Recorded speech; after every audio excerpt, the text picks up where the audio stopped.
All right, YouTube, how you doing? Welcome back to the channel. It is August 16th. We got a full MLB slate today to jump into on this Wednesday. We're gonna go through each and every game. I'm gonna give you my lean or leans on the games as always, but my final plays, so what I'm ultimately gonna be rolling with, those will be in the pinned comment. And I feel robbed after last night. We go 2-2, which isn't gonna kill us. Nothing to write home about. We cashed the Red Sox, we cashed the Mariners on their money lines.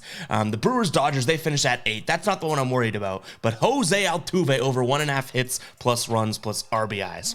1 at bat, 1 hit, 1 trip to the locker room to get x-rays with an injury. Tough way to lose that one because all signs pointed to this dude being able to cash that. And there's a big difference between a 3-1 night and a 2-2 night. So I think that, the only reason I feel comfortable being like we got robbed there is because I think the x-rays were negative and I think he's going to be okay. It's not that bad. Hopefully he's not actually that injured. But yeah, screws our bet there. We go 2-2. But nonetheless, guys, like I said, it's not going to kill us. I just would have loved to go 3-1 last night. And it kind of stinks when injuries rock your bet. It's almost like, all right, first inning, right? I wish that DraftKings would refund that, but they won't. But nonetheless, guys, 2-2 night. And in terms of our ride of the day, Daniel came in with Luis Arias over 1.5 hits. I like this. He liked it. Clearly very emphatic in the ride of the day.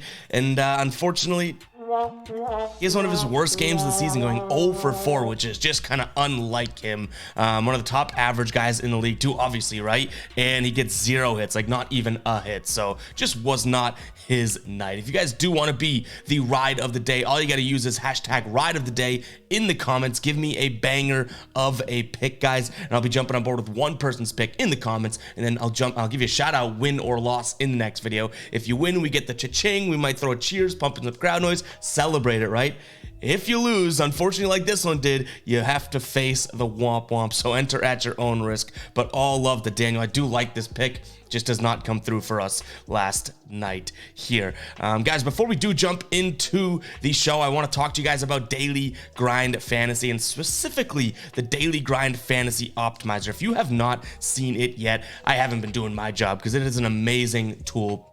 First off, let me get my camera out of the way here. You guys can see that this looks at prize picks lines and sportsbooks lines and all of the odds that sportsbooks are offering. So if you're on prize picks, or if you're on Underdog, Parlay Play, Boom Fantasy, Flip, Hot Street, Jock Market, Sleeper, Sports Battle, Thrive, Vivid, any of these DFS sites, you need to be using this optimizer. You can go through and see where the line discrepancy is. For example, Johan Oviedo, right? 5 is the line for his strikeouts on prize picks, 4.5 over on the sportsbook. So you have more of a chance to hit the under there because sportsbooks have more resources dedicated to the lines that they set for these players, whereas prize picks can be off on some lines. You can go through, see line discrepancies, but what I really also like is the fact that you can go through and see the actual odds that sportsbooks are offering. The higher the juiced play, the more likely it is to hit, and prize picks doesn't care about odds. Each and every pick has a fixed payout structure, right? So the way that you could put in, a bunch of juiced plays could actually benefit you over on prize picks versus putting in, some -110 plays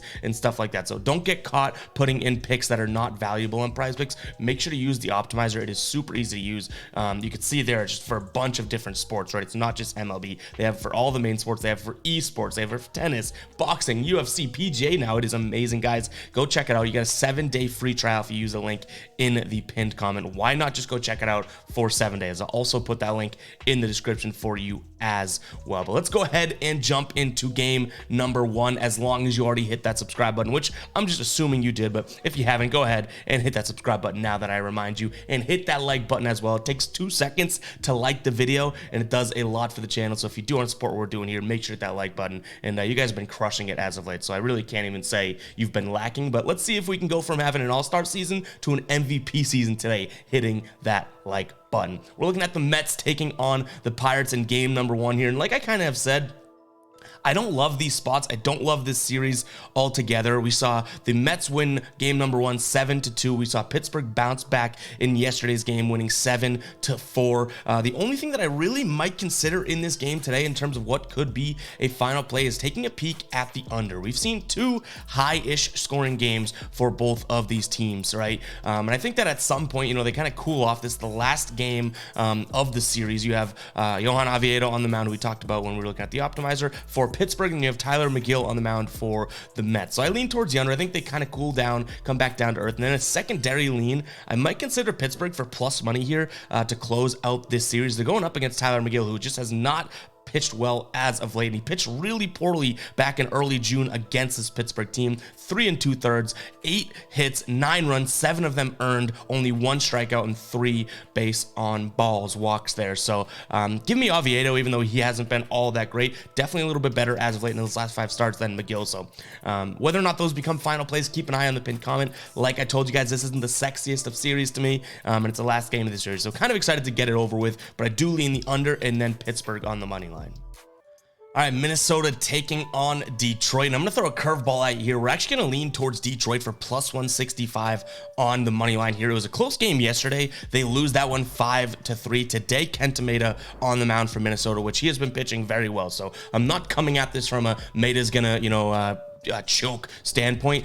Reese Olson on the mound for Detroit. He hasn't been all that bad. Some shady starts in there. Looked decent in his last start against Minnesota here, which is about a week ago. 6 innings pitched, 2 hits allowed, 8 strikeouts, 3 walks, 0 earned runs there. But I like how Detroit has been batting as of late, at least for average here. So hopefully that the value can kind of come through for us here, because I do think that this is some serious value here, plus 165. I know, obviously, they catch the L yesterday. You could have made the exact same argument, but Fado wasn't coming off of a nice start against Minnesota like Reese Olson is, right? I also do lean towards the over 8.5, just because we do see Detroit batting well against righties. I guess with yesterday excluded, but in the last 5 games here, batting 308 against righties, 5.2 runs per 9, and in the last 10, that kind of rings true as well. 285, averaging 8.3 hits against righties. So if Detroit comes to play and score some runs, I think that Minnesota will as well, and we can cash this over fairly easily. The only caveat here would be that these two teams not really over teams in terms of trends as of late. Detroit's only hit their over in 3 of their last 10 games, and Minnesota's only done it in 4 of their last 10. So I want to give that context there. I think today could be different, but give me Detroit as a lean on the money line, as well as the over 8.5 today. All right, Colorado taking on the Rockies here. Colorado taking on Arizona here. Arizona gets the 8-5 win yesterday. We don't know who is pitching for Arizona just yet. We know Gomber's on the mound for the Rockies, who, I mean, say it ain't so, but the dude has been pitching well. He's got a 1.6 ERA in his last 5 starts here. He's giving you over 5 innings as well, which, want to give credit where it's due. I'll give him his flowers. I don't necessarily think that he pitches well today. I think that this Arizona team does do what they did yesterday and catch the win. But we'll see who's pitching for Arizona. This could just be a Arizona or pass type game for me. But as always, I'm also going to take a peek at the under 12.5 when we're in Colorado. So first game, that cashes. Second game, they do go over by a hair at 13 runs, so really doesn't even turn me off from the under today. So keep an eye on the pinned comment to see if we do ultimately end up rolling with that. But yeah, all kind of depends on who's pitching for Arizona entirely. And I like the under. Just even if Austin Gomber continues to pitch well, that helps the under even more. All right, next up, we got San Francisco taking on Tampa Bay. We do have updated lines here. Tampa Bay on the money line is minus 118 over on DraftKings for your best value right now. The Giants are plus 102 over on FanDuel on the money line. The total is sitting at 9 as of right now, and we don't know. That's why the graphic's late to be populated here. We don't know who's pitching for San Francisco, but we do know who's pitching for Tampa Bay, and it's Aaron Savale. And I know I've talked about him plenty on the channel. I think he's a really, really underrated pitcher. I'm going with the Rays in this one as a very strong chance to be a final play. You know they have to bounce back after yesterday's outing, right? They take game 1 of this series 10-2, and you're like, rah, the Rays are playing well. They get smoked yesterday, 7-0. So you know what?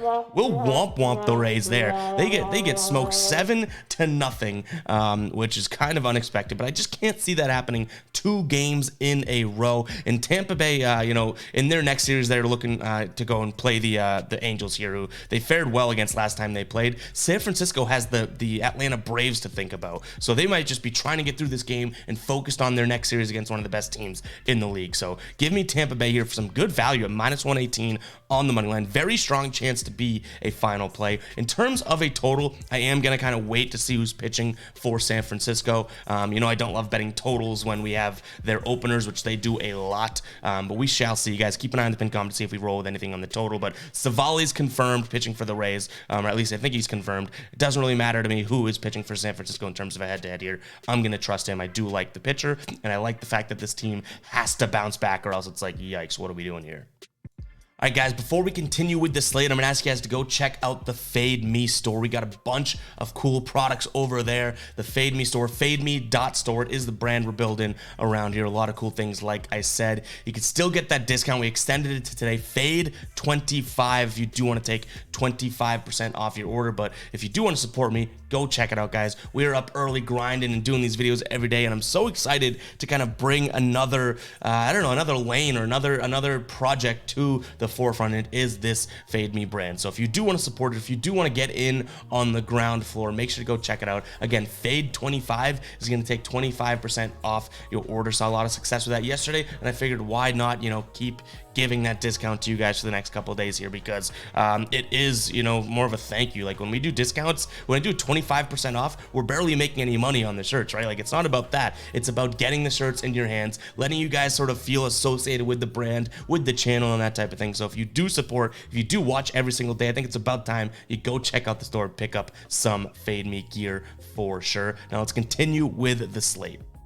Miami taking on Houston here. Miami is starting Jesus Luzardo. I cannot talk this morning. Jesus Luzardo going up against Justin Verlander for the Astros here. Verlander has looked pretty decent in his, return to Houston here. In terms of Luzardo, he actually has not looked great as a good pitcher, but he just has not looked great. His last 3 starts here, going from least recent to most recent here, 4 2/3 pitch, 7 hits, 4 earned runs, only 3 strikeouts. Next start, 5 1/3, 6 hits, 4 earned runs, 3 home runs allowed. And then his most recent start, 9 hits through 3 1/3, 7 earned runs with 2 home runs and only 2 strikeouts. So he has been struggling. I think that trend continues against an offense that's going to be tough to get out here in Houston. So give me Houston on the money line. The fact that we're only getting -124 seems a little fishy to me, but this, get it, fishy? They're playing the Marlins. Wait, let's see if I got this right.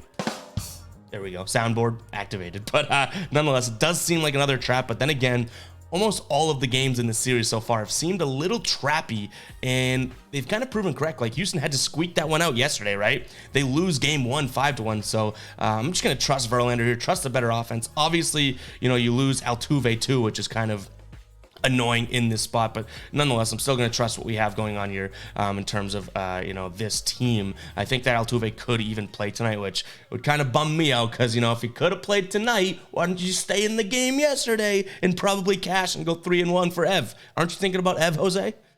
That's what it is, guys, but give me Houston here. In terms of a total, I'm going to go a little psycho here and look at the under 7.5. Jesus Luzardo has been struggling, but we know he is a good pitcher, right? He's got a 3.6 ERA in his last 5 games. Obviously a better pitcher than that, historically, at least the beginning of the season. And Justin Verlander, we can trust to try and keep this offense down. So give me the under 7.5. It's so low that I may kind of just under or pass, but lean towards pass because it's not even worth the risk, right? But, I can't consider the over when you have 2 good pitchers like this, even if the offenses are kind of cooking right now. So strongest chance to be a final play in this game is going to be Houston on the money line.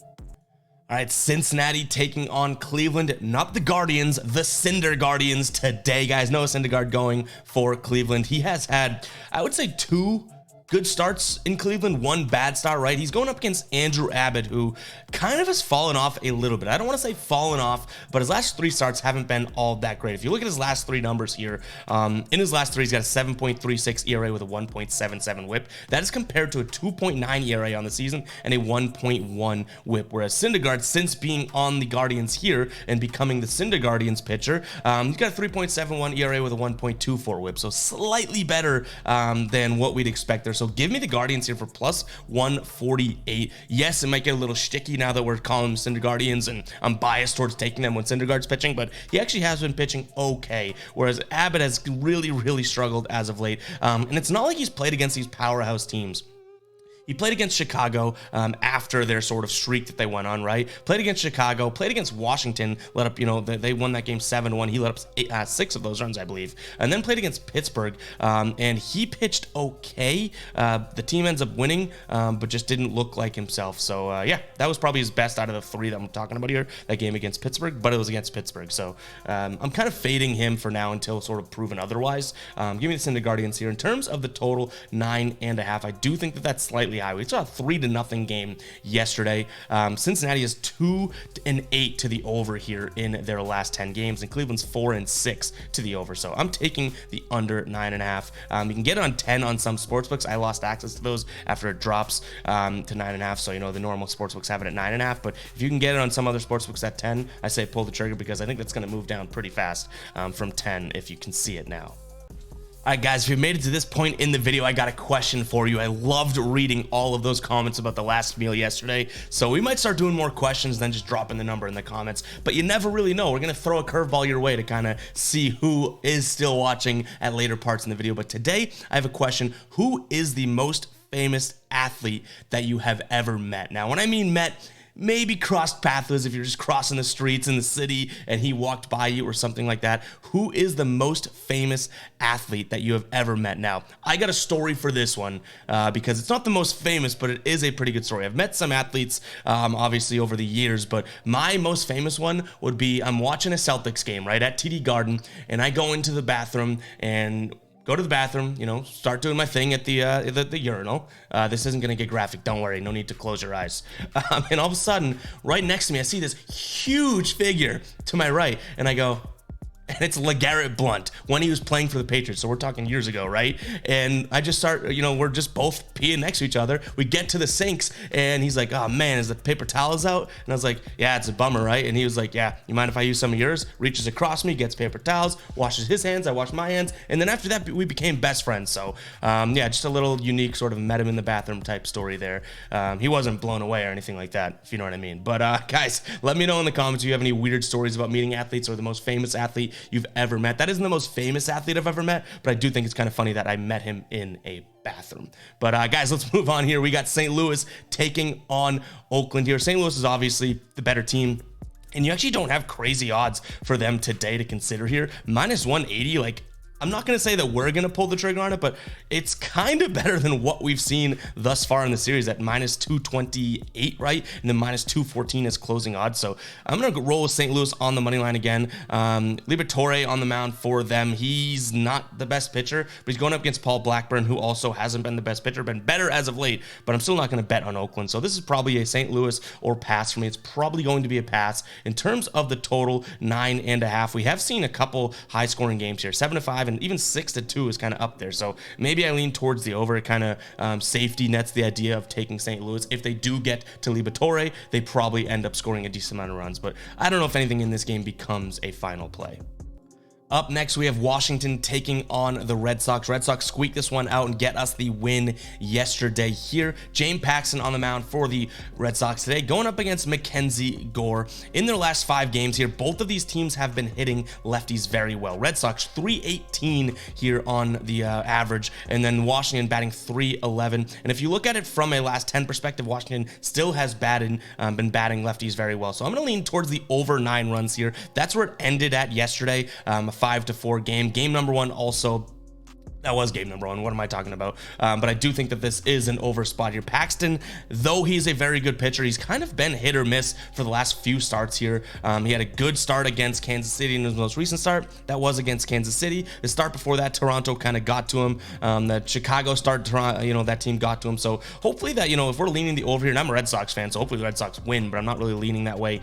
Ultimately, right, I like the over a little bit more than anything in this game, but hopefully Washington kind of get to him just a little bit. He lets off the gas a hair, because I do think the Red Sox are going to be able to get to Mackenzie Gore, who has a 3.2 ERA over his last 5 games here. And if you look at it from a last 3 perspective, it gets even worse. 6.19 ERA with a 1.38 whip. He's got a 1.4 whip on the season, so that's just kind of what you're going to get, right? So give me the over 9 as my main lean. And like I said, I'm a Red Sox fan, not using bias here, but they definitely have the better pitcher. I'll lean towards them on the money line, but at minus 168, we paid big bucks for them yesterday. Yes, it won, but I don't know if I'm willing to do that again today. Keep an eye on the pinned comment, like I always say. And let me say something, because this might be an instance in which we use this, guys. There is a level of alternate lines in baseball that are worth considering. So for example, right now the over in this game, over 9 is at -110 over on DraftKings, right? If you look at some of the totals that you could be looking at, so in terms of an alternate line, you could be getting a decent spot in terms of how many runs you're going to get. So, you know, total over under here, you could go towards an alternate total under of over 8.5. Say the odds for that right now are at -125 over on MGM. Like, there is some value in kind of giving yourself an alternate line. So though we all look at all the regular spreads and the regular totals and everything on a daily basis, there is some value in looking at alternate lines. So make sure you're exploring your sports books to the oomph degree, right? Making sure you're getting the best lines and everything like that as well. I just kind of wanted to throw that in there because that's two different sports books where you're only losing, what, 10 cents? When you look at it in terms of getting a half of a point, but even MGM's standard line right now is 9, so you might not look past the over of 8.5 because their front facing line is 9. You just go into their alternate lines, 8.5 for -125, still fair odds. And you know what, speaking of that and finding those picks and finding those odds, what better time to check out Outlier, guys? Outlier, you know I've been talking to you about it for forever now, and I'm not stopping anytime soon because I freaking love this app. You can quote it, you can ship it, you can send it off. I'm not taking that back. I love this app. We're on the player prop screen right now. I like to kind of filter down to more consumable odds, maybe -150. You can see how guys are trending over their last 5, last 10, last 20. If you're only an overs player, which I wouldn't recommend, you know, you should always consider unders as well. You can look at overs here. So for example, here, Mitch Garver over 0.5 bases. He's hitting 4 of his last 5, so 80% of the last 10, 80% of his last 5, 80% of his last 10, 80% of the last 20, 78% against the Angels here, and in 69% of games this year. You can go in and dissect it too and check it out. Oh man, the guy has been crushing it on the season. He's been crushing it. How does he fare against the pitcher? So Mitch Garver going up against a right-handed batter today, averaging 378, going up against Reed Detmers here, who is a big fastball and slider pitcher. Well, how does Garver fare against fastballs and pitchers? His WOBA goes up to 441 against fastballs. Next pitch will be the slider. Okay, not a great slider pitcher, but you can even check out the heat map here for him as well. Very, very cool app. And you can even look at this and say, okay, which has the best odds? Caesars? Well, you can click this. It's going to open a QR code, or you can just continue in the browser and it'll put the pick in your bet slip on that app or on that site for you. And like I was talking about, being able to find game picks. They have game plays and game trends over here as well, where you can look at alternate lines and everything like that. So here we have, you know, alternate total over under. You can see all of the trends here. You can see the odds that are being offered for this one. So let's see if this is a decent example, right? The total right now is at 9.5. If we wanted to take the over in this game, or say we wanted to take the under, you could take the under 10 for -145. It isn't all that bad, and you're getting a half run of insurance there. So make sure to check out Outlier, guys. I have a link for that in the pinned comment and the description as well. Again, Daily Grind Fantasy, we talked about it earlier, right? An amazing app for DFS, Prize Picks, Parlay Play, Underdog, all those apps, guys, an amazing, almost a must-have, I would say, for those apps. And then if you're just doing single bets on DraftKings, FanDuel, Caesars, your normal sports books, right? I would highly recommend Outlier. We've gotten such good reviews of Outlier in the comments too. So if you've signed up for Outlier, let me know in the comments so you can let everyone else know how good it is, because I'm not just pushing something to make money. Obviously, I profit if you guys support the link and all that with clicks and downloads, right? Like, I'm not gonna lie about that. Why else would I be pushing it so heavily? But I'm using it, and that has nothing to do with me being paid to use it. You know what I mean? So I trust this app, and I know that it has some serious value. So consider signing up and downloading it today, guys. 7 days free. You will fall in love with it. I almost can guarantee that, because it happened to me, and it's happened to a bunch of other people in the comments. You'll see. So yeah, go check out Outlier, guys. A long rant, but well worth it. Outlier, that link's in the description as well as the pinned comment. All right, the Blue Jays taking on the Phillies here. I wish we pulled the trigger with the under yesterday. We did not there. Toronto's trotting out Kevin Gausman today, who's been pitching well, 2.0 ERA in his last 5 starts here. Philadelphia's trotting out Aaron Nola, who looked good in his last start. It was against Washington, but looked good. Hadn't really looked good prior to that in his last few starts here, but I do still like the under. I think that obviously you have a good pitcher on one side of the coin here, and hopefully Aaron Nola can kind of step up and pitch well. He did play against Toronto earlier this season, back in early May, and had a decent night. 6 innings pitched, 5 hits, 2 earned runs with 6 Ks. Like, we will take that, right? If he goes out and does that again, that helps this under 8 number. So I'm going to lean towards Toronto just because they have the better pitcher as well. But I like the under in this spot for sure. I do think that, Kevin Gausman's going to go out there and do his thing. It doesn't scare me that the Phillies have been good against righties in their last 10, batting almost 290, because Gausman is sort of another animal. So give me Gausman and the Jays as well as the under. And just for context here too, in that same series that we talked about Nola pitching well, Toronto's Kevin Gausman did pitch against the Phillies earlier this year. 6 innings pitched, 9 strikeouts, 0 earned runs on 3 hits. So hopefully these two pitchers can do what they did last time they played against this team.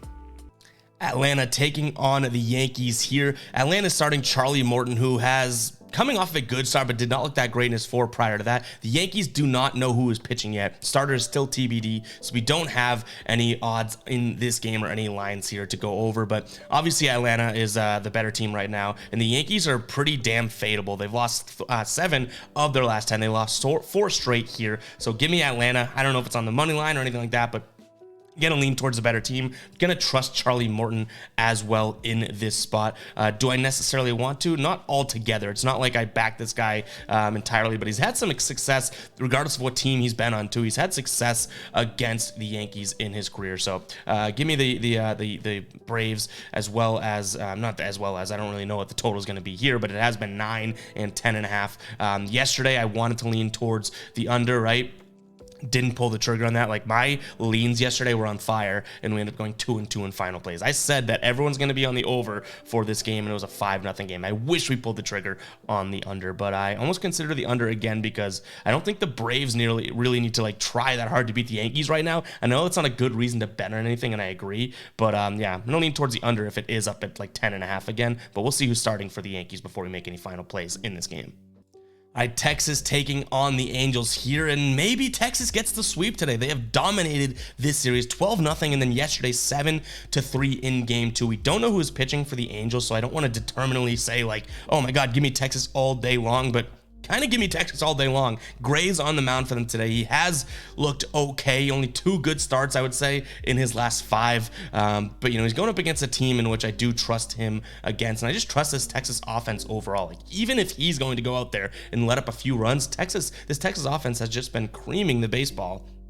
Pause. But I do like Texas today. -180 is a lot of juice to be paying, but it might be worth it. -1.5 for +150 in odds also has some value there. And then in terms of the total 9 runs here, I can't help but look at the over just on how Texas has been playing, right? And it's not like Texas is going to try and get out of this last game in the series to race to their next series. They're still at home against Milwaukee coming up, so I expect them to just take care of business today and then wait for Milwaukee to come in, whereas the Angels are racing back home to go out there and play against Tampa Bay. So I do think the Texas Rangers have a chance of covering that run line, and if they do that, I think they're going to score a bunch of runs. All we need is a floor of 3 from the Angels, and I think that we have a chance for the over here.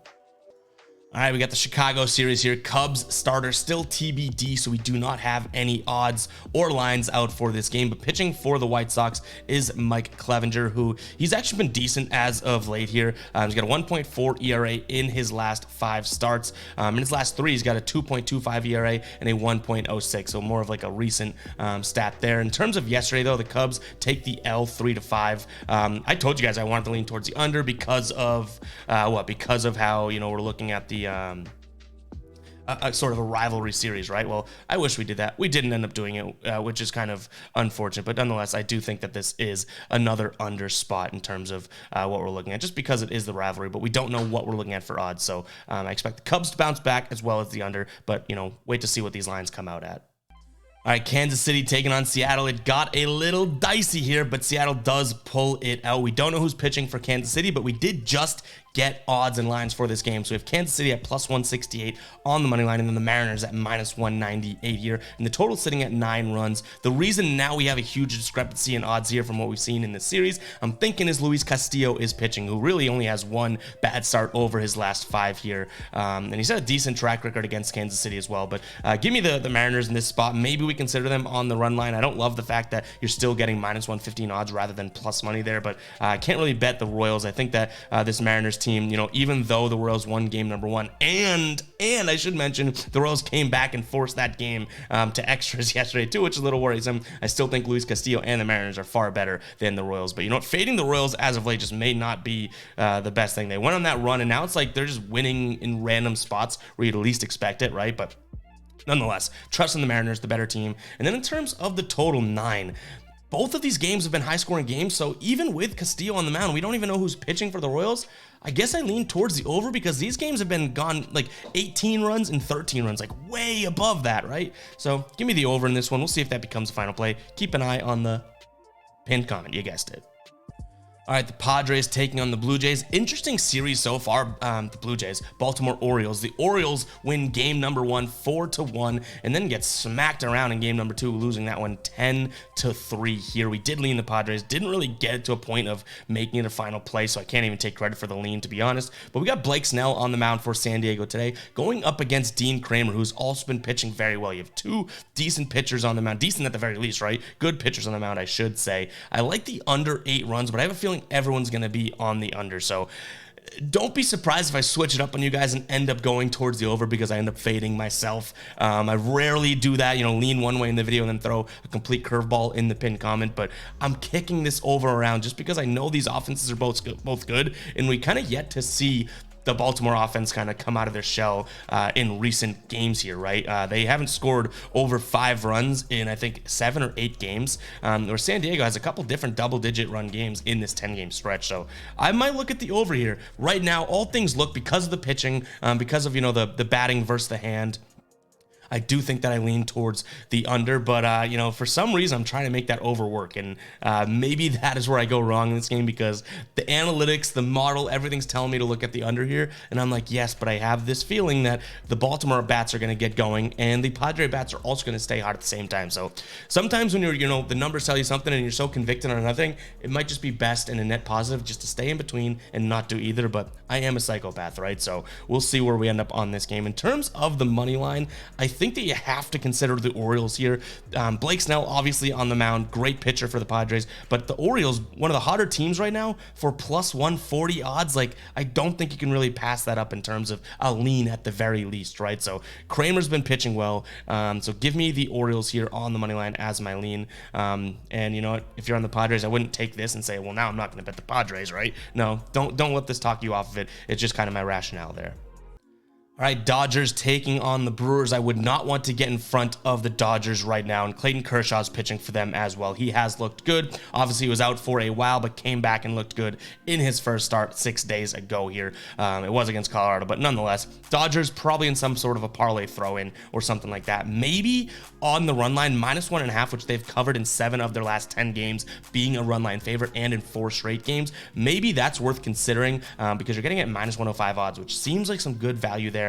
But to trust this team to win by 2 runs, we've seen them do it plenty, but we've also seen them kind of come up short doing that. But they are a steamroller right now. I wouldn't get in front of the train. And in terms of a total 8.5 here, I do like the under ever so slightly. Wade Miley on the mound for the Brewers, and he has actually been pitching out of his shoes in his last few starts. So you have Kershaw and Miley both on the mound here, both pitching from the left side. The Dodgers struggle a little bit against lefties, and we know the Brewers do as well. So under 8.5 is another lean that I'm considering in this game. And guys, that is all I have for you guys today. Hope you guys do enjoy these videos and did enjoy this one. If you did, hit that like button and hit that subscribe button as well. And again, make sure to comment the athlete question that I asked you earlier in the video. I'm going to enjoy reading those today, much like I enjoyed reading the final dinner, final supper comments yesterday. So go ahead and comment that, guys, and I'll catch you guys in the next video, all right? Peace out.